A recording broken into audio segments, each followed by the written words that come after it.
Hello and welcome back to another Baggies Podcast YouTube channel match preview. Today on the channel we'll be taking a look at West Bromwich Albion versus Huddersfield, which kicks off at the John Smith Stadium on Saturday at 3 p.m. Another big game in the Championship for West Bromwich Albion as they look to improve on that 1-1 draw against Middlesbrough last time out before the international break.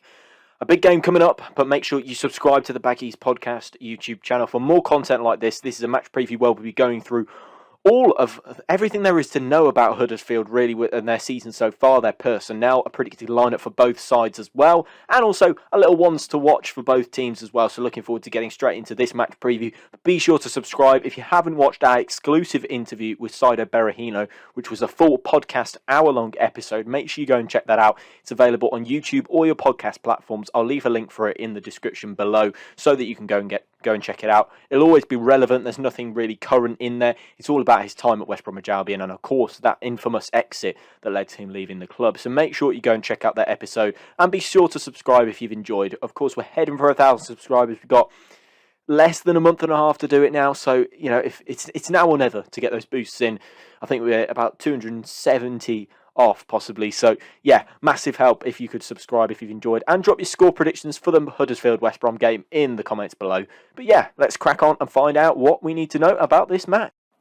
So let's crack right on with this match preview time to get straight into a little bit of detail about our opposition for this weekend's match, which is Huddersfield, who are currently on a little bit of a mixed run of form in the Championship, but currently 8th in the table. We don't have a great record against Huddersfield. I think that's probably fair to say, to be honest, considering our recent form against them. I suppose it's been okay in the Championship, but I wouldn't say so before that. It's not been massively great. Our most recent, of course, fixture was a 2-1 loss against the Terriers in that game, which nearly cost us a bit of promotion, thanks to Brentford bottling it in the end, really. But obviously a win against Huddersfield in that season as well. But then 2 back-to-back losses against Huddersfield in the 17-18 season when we went down. A 2-0 loss to them the season in 2010, and then a draw in 2001 are our most recent visit. Huddersfield have won 50% of our last 6 visits, whereas we've won a third of them, which means we've won 2 of those last 6 visits. So yeah, it's interesting, and we don't have a fantastic record against them. It's fair to say that. We'll start it off with that. But yeah, Huddersfield currently 8th in the table, not doing fantastically well, but I'd say overachieving for the side that they've currently got in the Championship at the moment. Currently, in terms of form, they're okay, I suppose. They're not fantastic by any stretch of the imagination.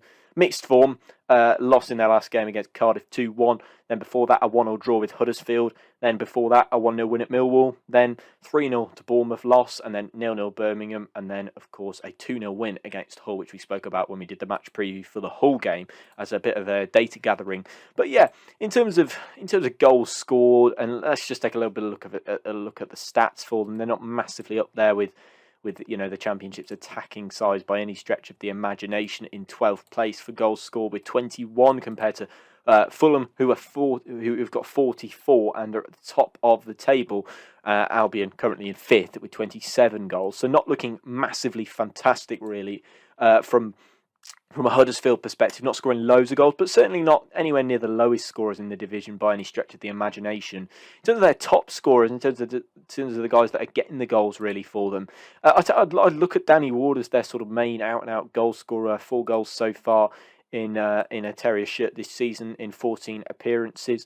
Then you've kind of got Matty Pearson, who joined from Luton not long ago, who's grabbed 3 goals from centre-back. Then Jonathan Hogg, recently appointed club captain. I'm sure you remember him from his time in the Premier League, scoring 2 goals. Josh Karoma as well, scoring 2 goals in there as well. And apart from that, not really massively influencing. But they have got 8 assists in Sorba Thomas, who we will come to in a little bit of time. But I'm sure you know where that little mention of Sorba Thomas is coming in a little bit of in the meantime. But yeah, 8 assists for him, 2 for Harry Toffolo, but otherwise just 1s and 2s with the assists. So yeah, I think there's certainly some talent in the squad, and I do look at Sorba Thomas, who of course we'll get to later on. Of course, he's going to be in this video sort of later on in the episode.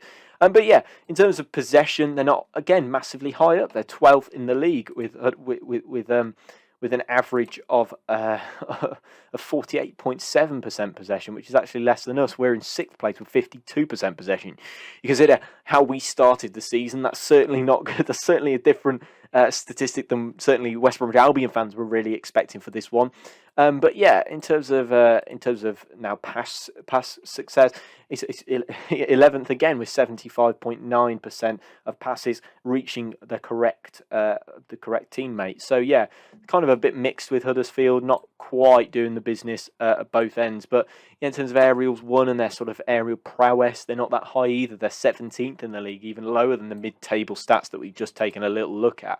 And then shots per game, they're not creating massives of shots either with 18. So it's kind of hard to work out where Huddersfield actually pride their game, or where they're sort of specialising in. I judge by the fact that Matty Pearson's got 3 goals, that a lot of those will have come from set pieces. So we could perhaps assume that Sorba Thomas's delivery at set pieces with his 8 assists is certainly working its magic for the Town. So yeah, there's a few little stats there in there. Obviously managed by Carlos Corberán, who of course was under 23s manager and first team coach at Leeds United. But yeah, I think he's kind of been a big part of that coaching setup since about 2017, and during the appointment of Marcelo Bielsa actually said that he values Corberán's vision and opinion more than he actually values his own vision and opinion. So that's high praise coming from a fantastic manager as Marcelo Bielsa is. So yeah, I think that's certainly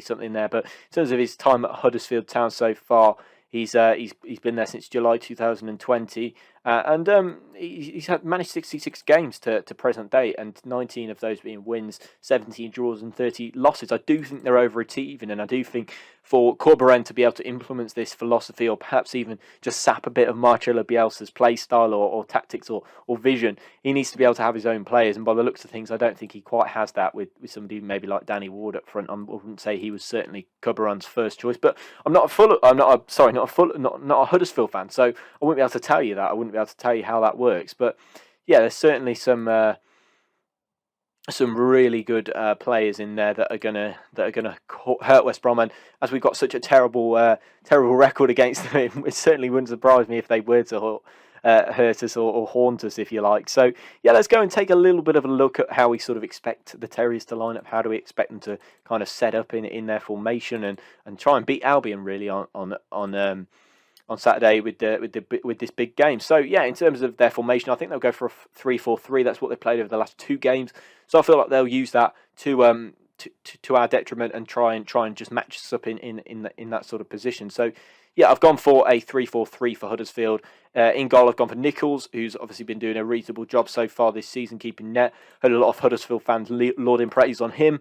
Then in the 3 centre-back position, I've gone for Levi Colwill, who's had a great season on loan from Chelsea, doing really well for the Terriers so far. In the middle of that back 3, I've gone for Tom Lees, who joined on a free transfer from Sheffield Wednesday, who of course got relegated to League 1 this season. Then also we've got Pearson, who I mentioned has been a big threat from set pieces. Left wing back, we've got Harry Toffolo, who's done a really good job as well. Obviously, I think he was formerly of Millwall as well. So yeah, there's a bit of a previous championship history with him. Sorba Thomas, of course, documented that rise of him coming from non-league to the championship and calling up for the Wales squad player of the month as well. So Sorba Thomas, of course, doing a really good job. And we'll just chat a little bit more about him in a second, of course, as we look at our wants to watch for the game. Then in the middle of the park, I've got a feeling that Jonathan Hogg is actually injured. So if he's not to play, I have put him in the predicted lineup. So yeah, Huddersfield fans, you'll have to let me know if you come across this video if he is injured. If not, I'm sure Scott High he'll probably slot in that midfield too, alongside Lewis O'Brien, and then a front 3 of Duane Holmes if he's available, because he did suffer a knock recently. Then Danny Ward up front. And then in that other position, we're going to go for I can't remember his name. I've completely forgotten his name. We will go for Sinani on that other side of the front 3. So yeah, that's a good side from Huddersfield, really. It's a good championship side, mid-table side, but of course Carlos Corberán doing a really good job and getting them up towards the playoff positions. Now wants to watch for Huddersfield.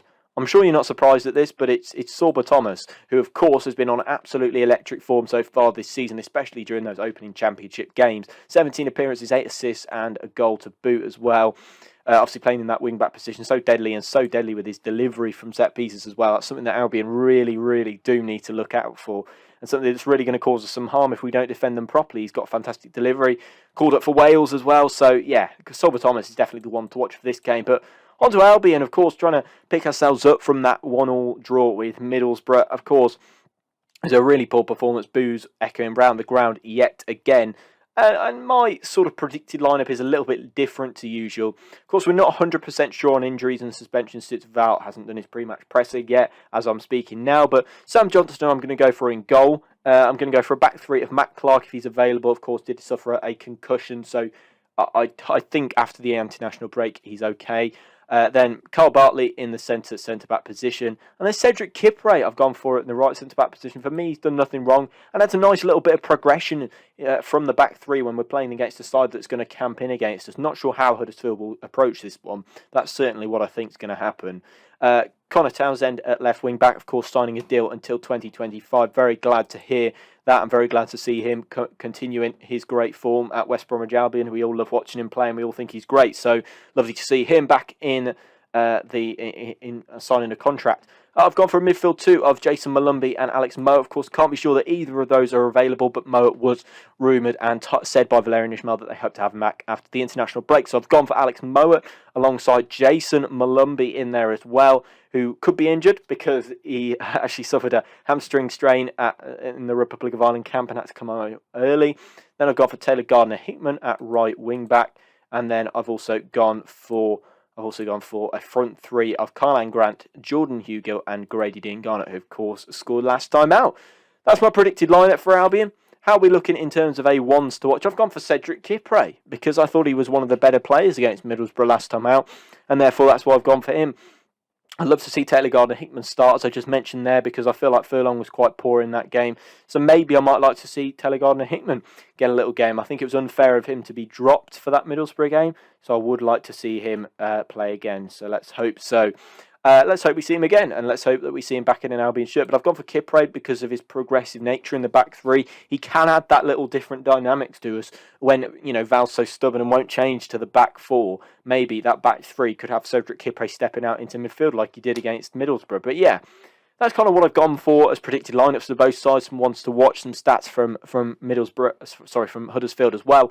But yeah, in terms of prediction, I'm going to go 2-1 West Brom. I think we will win, and I think somebody like Carl Bartley will pop up with a winner late on, and it will probably be undeserved. But we'll go with that, 2-1 victory. Let me know yours in the comments below. But that does bring me to the end of this match preview. Be sure to subscribe and go and watch the Saido Berahino interview. There's a link in the description.